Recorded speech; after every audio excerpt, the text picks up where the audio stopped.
저희 신랑은 너무 궁상맞아요. 어느 정도냐면 난방비를 아낀다고 한겨울에 보일러도 못 틀게 해요. 그런 모습을 25년을 봤더니 이제 너무 짜증나고 꼴도 보기 싫습니다. 잔소리도 많이 하고 많이 싸우기도 했지만 소용이 없어요. 제 얘기는 안 들으니 선생님이 저희 신랑에게 따끔하게 한마디 해주세요. 라고 사연이 도착했어요. 보일러 틀라고 얘기를 해야 됩니까? 뭐 일단 만나봐야 될 것 같죠? 네, 공상이 남편분 어디 계십니까? 오! 반갑습니다. 반갑습니다. 남편분께서 이제 궁상 맞다고 보일러를 못 틀게 한다고 하셨는데 겨울이잖아요. 신혼 때 이제 결혼을 해서 겨울이 왔어요. 그래서 했는데, 그러니까 밖이랑 외부 온도랑 내부 온도가 비슷해야지 면역이 길러지고 그럼 길에서 주무시지 뭐 하려고. 예, 그럼 지금 밖에 영하 13도인데 그러면 집을 어떻게 온도 차이가 별로 없어야 된다. 근데 이제 아기가 태어나면서 아기가 이제 막 기어다니거나 이렇게 하잖아요. 아기가 이제 막 기어다니거나 이렇게 하잖아요. 그러면 너무 바닥이 차가우니까. 감기 걸리죠. 감기 걸리지. 네, 그런데 제가 이제 남편을 그러니까 원망을 하는 거죠. 당신 아기가 감기 걸려서 병원에 가는 게 낫냐, 아니면 난방비를 좀 쓰는 게 낫냐 이런 식으로 말을 했거든요. 그래서 제가 좀 고집을 피워서 남편 없을 때는 약간 살짝 틀었다가 이제 남편 오면 껐다가 애들이 이제 기어다니거나 이랬을 때만 잠깐 제가 틀었고 그 이후에 애들이 이제 걷거나 이제 뛰기 시작하면서는 거의 난방을 틀어본 적이 없거든요. 근데 그렇게 살다가 이제 문제는 뭐냐면 손발이 너무 차가운 사람이에요. 이분이 본인이 추웠는데 이분이 손발이 너무 차가우니까 추운기가 더 많이 느껴질 거 아니에요. 근데 이제 저가 소심한 복수를 하는 거죠. 그래 너 추워봐라. 그래서 이제 수족냉증 걸려봐라. 이제는 제가 이제 남편이 춥다 그래도 당신이 얘기했잖아. 예전에 아기 어렸을 때도 외부 온도랑 내부 온도가 차이가 안 나야지 감기도 안 걸리고 면역력이 건강에 좋아져요. 면역력도 걸려진다 하지 않았냐. 네. 근데 이제는 제가 여기서 남편은 이제 조금 너무 춥다 이렇게 해도 제가 이제 안 트는 거죠. 올해도 그러면은 아직 보일러 개시를 안 하시나요? 지금 안 틀어요. 전혀 벌써 틀지 중이시군요. 않고 살고 네. 있어요. 아파트라서 그렇게. 근데 제가 이제 그런 생활을 오래 해서 그런지 이 난방이 들어오면 너무 답답한 느낌이 나고. 성공하셨네요, 남편분. 적응이 됐네요. 근데 진짜 남편 성공. 말대로 되기는 했네요. 그럼 면역력이 좋아지셨어요? 예, 감기도 별로 안 걸리고. 이게 무슨 일이야? 이게 무슨 우와. 일이야 이게? 빅피처. 오. 네. 혹시 휴지는 몇 칸씩? 휴지는 2칸인데요. 근데 그것도 사연이 있어요. 그러니까 나이가 있으니까 이렇게 맑은 콧물이 조금 뭐 밥 먹을 때나 이런 거 나오잖아요. 그럴 수 있죠. 갑자기 따뜻해지거나 그러면. 그러면 콧물 나오면 맑은 콧물이 나오니까 그거를 닦아요. 그다음에 그 휴지를 여기다 딱 올려놔. 그리고 안 버려. 그리고 말렸다가 쓰는 거예요. 말렸다가 쓰는 거예요.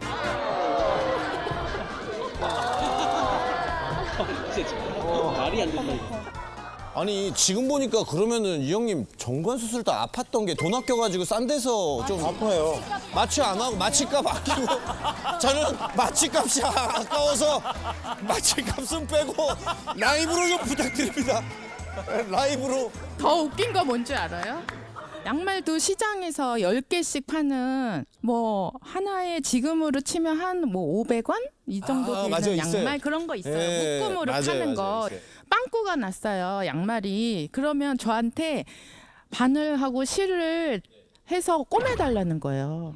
그래서 나는 그거 못한다. 그래서 딴 여자를 구해서 꼬매달라 그래라.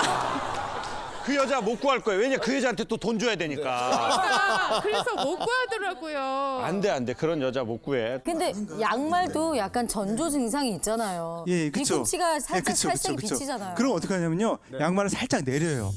왜냐면 뒤꿈치가 약간 보이잖아요. 리필하는군요 뒤꿈치에서. 예, 살짝 내리면은 이렇게 발에 걸치면은 뒤가 해진 게 안 보여요.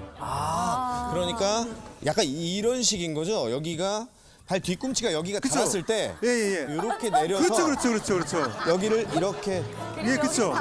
그렇게 싫은 계속 이렇게 하다가 발이 이렇게 길어지거나 이렇게 왔다 갔다는 해요. 그래서 아 그래요? 예. 그럼 여기를 좀 예. 당기고 여기를 좀 내려서 이렇게 그러다 안 되면 이제 꼬매야 되는데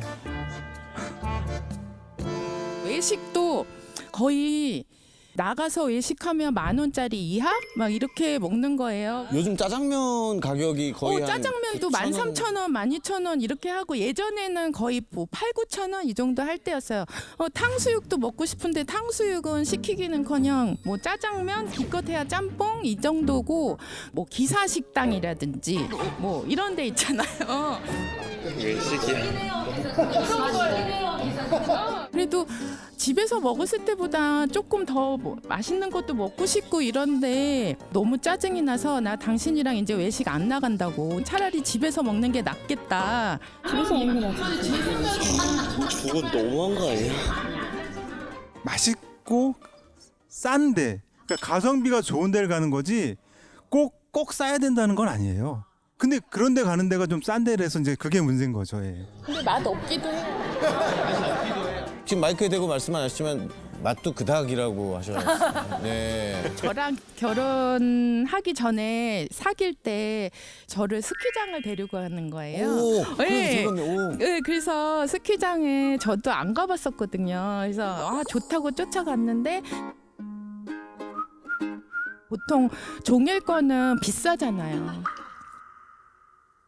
그러니까 야간 스키가 싸니까 야간 스키. 밤에 잘 안 보이는데 처음 가는데. 처음 가는 여자친구한테 거기서는 사 먹으면 비싸잖아요. 스키장은. 그러니까 햄버거 가게에서 햄버거 하나 먹고 스키를 타고 이제 집에 오는 거죠. 87년인가 88년부터 탔다고 하더라고요. 스키를요? 네, 대학생 때 형이 이제 데리고 가서 처음 탔는데 청바지에다 냅둘러 가지고 스키장 가서 랩을 둘렀다고요?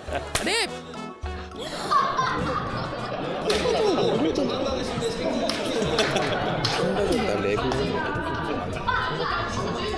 그래서 돼? 바지가 청바지가 젖으니까 처음에 탈 때는 랩을 둘러서 탔다는 거예요. 근데 스키장에서 랩을 감는 거는 좀 돈을 쓰시지. 아 그거는 그때 처음 저도 스키장 그때 처음 가본 거예요. 형이 당일권을 어디서 구했대요. 근데 사람이 숫자가 안 맞는데요. 한 자리에 비니까. 예, 그래서 저를 데려갔는데 그때 영화를 봤는데 그 존 보이트의 그 폭주기관차라는 영화가 있었는데 그 존 보이트가 탈출하면서 맨 살에다가 랩을 감은 다음에 옷을 입으니까 추위를 견디더라고요. 와 이렇게 신박한 방법이 있구나. 그래서 그걸 따라한 거죠. 그래서 이제 동료 그 형이 네네. 보고 뭐라고 하셨어요? 같이 했어요. 예. 왜냐면 그게 다 처음이거든요. 신박한데? 예. 하긴 빨리 내려오면은 눈에 이제 햇빛이 세니까 반짝반짝거리고 신상인가? 신상품인가? 언제까지 이렇게 선생님 사실 겁니까 이거 우리가 너무 이 드라마에 나오는 금쪽 같은 상황들인데. 근데 이렇게 아끼다 보니까 자기 방이 있는데 제가 일명 쓰레기를 집안에다 갖고 산다라고 얘기를 하는데 정말 방이 온통 난장이 아니에요.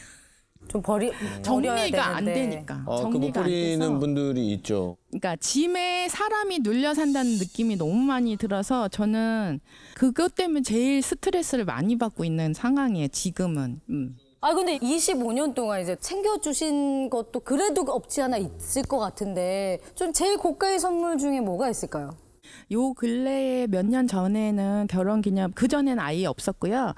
꽃 사다 준 게 단데 꽃도 이렇게 바구니가 아니라 비닐에 매대에 이렇게 있는 꽃 아니에요? 매대에 있는 거. 한 다발 사주는 게 근데 이제 그 마음이 어떤 마음인지 알겠으니까 이제는 이해를 했지만 되게 서운하죠. 뭐 이렇게 약간 뭐라 그럴까 뭐 여자들 그런 로망 있잖아요. 남편이 뭐 조그만 거라도 사주면 얼마나 좋을까 그런 마음은 있었죠. 그렇지만 내색은 안 했어요. 왜냐하면 이 사람이 너무 아끼고 사는 걸 알았기 때문에 내가 해달라는 말도 못하고 근데 우리 남편 되시는 분이 혹시 한 50 전후 되셨을까요? 50 후반이. 아, 50대 후반. 그러면 형님 그때는 그렇게 부모님 세대가 당연히 막 근검절약하고 그러는 세대셨던 거잖아요. 네네네. 당연히. 어떻게 보면 형님 나이보다 한 20년, 30년 더 어르신들의 그 삶을 이렇게 지금 50대 중후반에 사시는 것 같아요. 근데 그 계기가 형님이 있지 않았습니까? 어렸을 적이라든지. 아버지가 굉장히 철저하셨던 것 같아요. 아버지가 예, 돈에 그거를- 대해서요? 아니요. 근검절약에 대해서. 아, 근검절약에 대해서. 왜냐면 어려웠던 시기를 지내셨기 때문에 아, 자식들한테 아마 그런 걸 문화유산으로 전다 남겨주신 것 같아요. 근데 어렸을 때는 선생님 대부분 갖고 싶은 구슬도 있을 거고. 있죠. 그럴 때 어떡하셨어요, 그럼 아버님한테? 저희가 사남 일녀인데요. 아버지가 이렇게 넉넉하시지 않으니까 제가 계속 물려봤잖아요.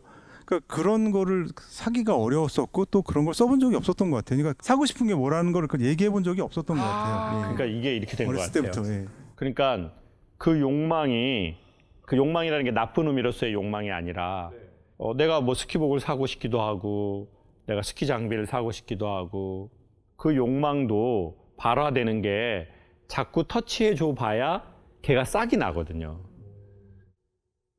근데 우리 형님께서는 아예 그 싹이 처음 어렸을 적부터 아예 나보질 못한 것 같아요.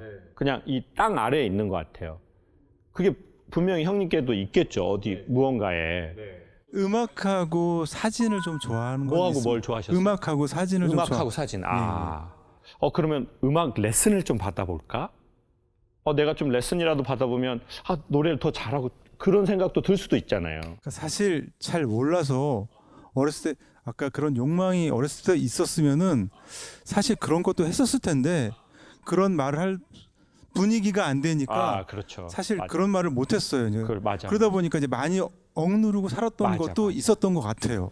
예, 예. 그러니까 우리가 지금 돈에 대한 것보다 그 감정과 마음에 대한 걸 더 주목하면 좋겠다는 거예요. 제가 이제 옛날 차가 있는데 그런 애들이 막 500만 원, 1000만 원 돼요. 그러니까 국산 신차보다 훨씬 싸요. 근데 사실은 벌이가 그래도 고맙게 있으니까 그런 거 사면 되는데 아주 현대 나온 거, 삐까뻔쩍한 거 그런 거 안 사고 이상하게 옛날 그 중고차를 사는 거예요. 1000만 원 주고 사서 1000만 원 주고 고쳐요. 2천만 원. 왜냐면 이미 이게 30년 된 거니까. 네. 그러면서 그때 이제 이런 걸 몇 번 반복하면서 어느 날 이렇게 차분하게 앉아서 생각을 하게 된 거예요. 나는 요즘 나오는 사람들이 이런 거 사면 되는데 왜 자꾸 이런 걸 사지? 제가 그때 시간이 지나서 느꼈던 게 저희 아버지가 청각장애가 있으셨잖아요. 그래서 아버지가 차가 한 번도 없었어요. 집차가.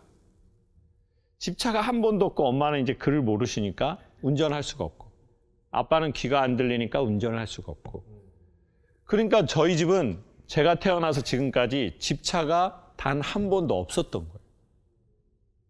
근데 이제 자라면서 친구네 아빠가 뭐 차를 샀다든지 뭐 이런 소식이 이렇게 오잖아요. 그 지금도 기억이 나는 거예요. 그 친구 아빠 차하고 그 사촌 그분이 택시 한다라고 하는데 그때는 택시 하는 게 되게 컸던 것 같아요. 집에 차가 있다는 게. 그러니까 그걸 또 이렇게 해가지고 제가 원래 눈이 작았어요. 이제 그런 걸 보다가 커진 거야, 눈이. 놀래서. 왜? 놀래서? 부러우니까. 부러운데 감히 어떻게 할 수 없는 그 어린아이에 너무 먼 그거. 그러니까 자꾸 그때 나왔던 차를 사더라고요. 그때 만약에 우리가 돈이 있었다면 살 수 있었던 그 차. 그러면서 얘기를 하고 싶은 건 오늘 돈 쓰는 걸 얘기하고 싶은 게 아니에요. 형님이 어렸을 적에 그 어린아이가 뭔가 감히 내 욕망을 내 안에 있는 무언가를 밖으로 아버지한테 아버지 저 이거 좀 하고 싶어요. 근데 그것도요. 이 분위기라는 게 있기 때문에 안 될 것 같으면 착한 애들은 아예 나중에 말 안 해요. 그러니까 그랬던 그 형님이 아마 형님 마음 안에 있지 않으시겠어요? 그 아이가 그 기억을 다 갖고 있을 텐데. 근데 어느 날 이제 형님께서 경제 활동을 하면서 꼼꼼하게 생활하면서 이제 경제력이 생겼는데 여전히 그 우리의 과거의 그 고리 안에 우리가 있는 거죠. 그래서 저는 형님에게 형님 왜 이렇게 돈을 아끼십니까? 이런 바보 같은 단순한 말로 접근하고 싶지 않고 형님 더 나이가 드시기 전에 그 어린 나이, 형님 안에 있는 어린 나이에 그 싹을 조금 햇빛을 주고 물을 줘보면 어떻습니까? 근데 그 물이라는 게 이거 어떻게 보면 되게 버려지는 것 같거든요. 그 돈이라는 거 그거 버려지는 것 같거든요. 그렇지만 형님 그거 돈이라고 생각하지 마시고 형님 안에 있는 그 어린아이에게 햇빛도 주고 물도 주는 거라 생각하시고 그렇게 접근해 보시면 어떨까요? 이렇게는 말씀을 드리고 싶어요. 저를 좀 더 돌아봐야 될 것 같은 생각이 좀 들고요. 이제 저 안에 눌려있던 게 뭔가가 있었던 것 같긴 해요. 오늘 선생님 만나가지고 좀 더 찾으려고 노력을 하고 그다음에 또 아내도 편할 수 있게 좀 더 노력해야 될 것 같아요. 나 혼자 할 수 있는 건 아니고 같이 해야 될 것 같아요. 네.